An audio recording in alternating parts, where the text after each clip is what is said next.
possibly the next most awesome video game of 1990 is a game that wasn't actually made in 1990, but it found its way to the United States in 1990, so that's where all of us experienced it for the first time, and that is Final Fantasy. I was never a big Final Fantasy kid growing up, but it was nevertheless revered. Yeah, it changed my life. It was so important for me. Wow. It was the first RPG I ever played.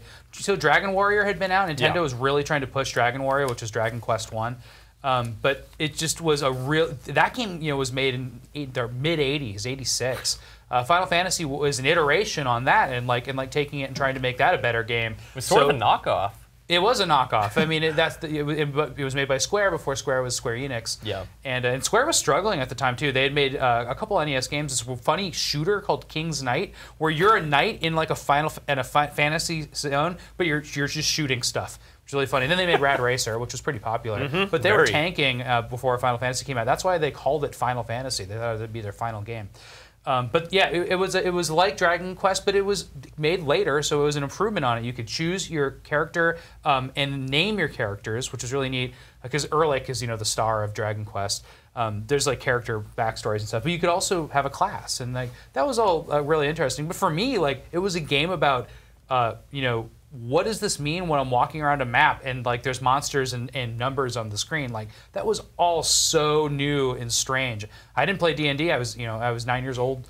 I had no idea. So I had to learn everything about RPGs by Final Fantasy teaching me it, and it was a terrible teacher. It's weirdly mathy and hard to understand it's for children. Really hard to understand. My biggest stumbling stone, I remember getting the game, and I was so excited because I was excited it was a big game. And in fact, I had the Nintendo Power Strategy Guide, and I was just flipping through, and it's like, how could a game be this big for the same amount of money as Ninja Gaiden 2? That doesn't make any sense to me. So I was like, what value? That's what I was thinking as a kid. I don't know why. But I think Nintendo Power was playing that up, like the biggest game ever. But yeah, I remember getting it and buying weapons and having gold to buy weapons, and I was like, okay. And then I ventured forth, and I was just getting creamed still. And I was like, what's going on? Because you had to equip them.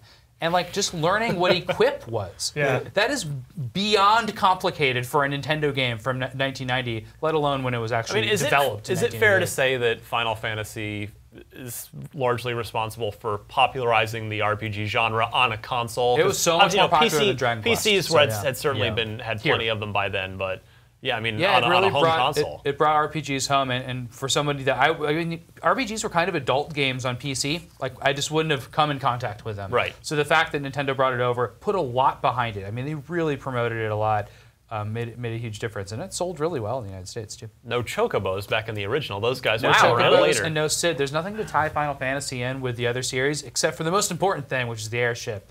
And in that game, you have such a massive world, and you can walk, and when you're walking, there's certain enemies, but if you get a ship, you can cross the oceans, and there's different enemies. If you get an airship, you can just avoid all that stuff.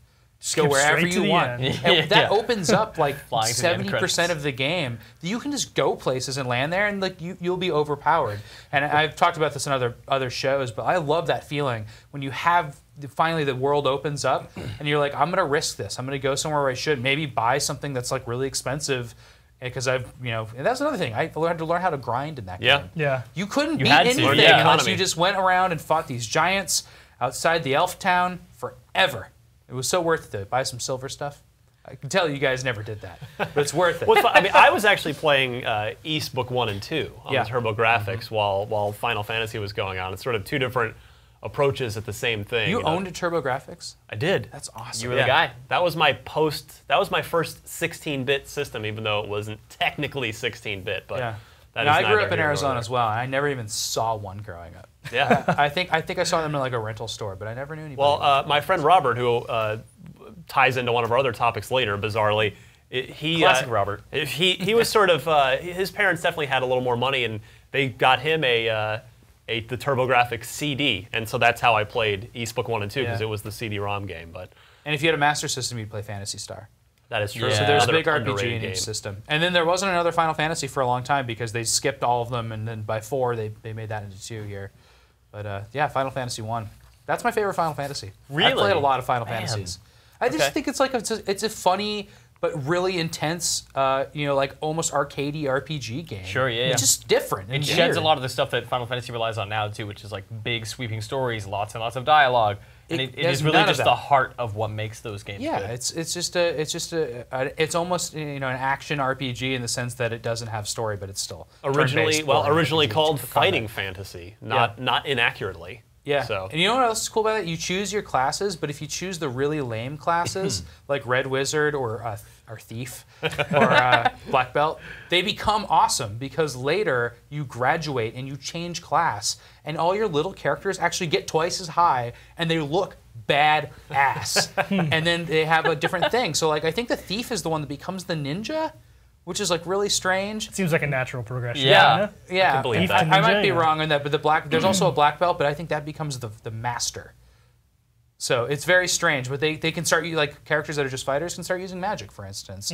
And you That's just have cool. so many more permutations you can do them. And of course there's infinite replay because you can play through as all white mages if you'd like, and have no attack power whatsoever and just heal, heal, heal. And it's a completely different game. It's really funny. speak.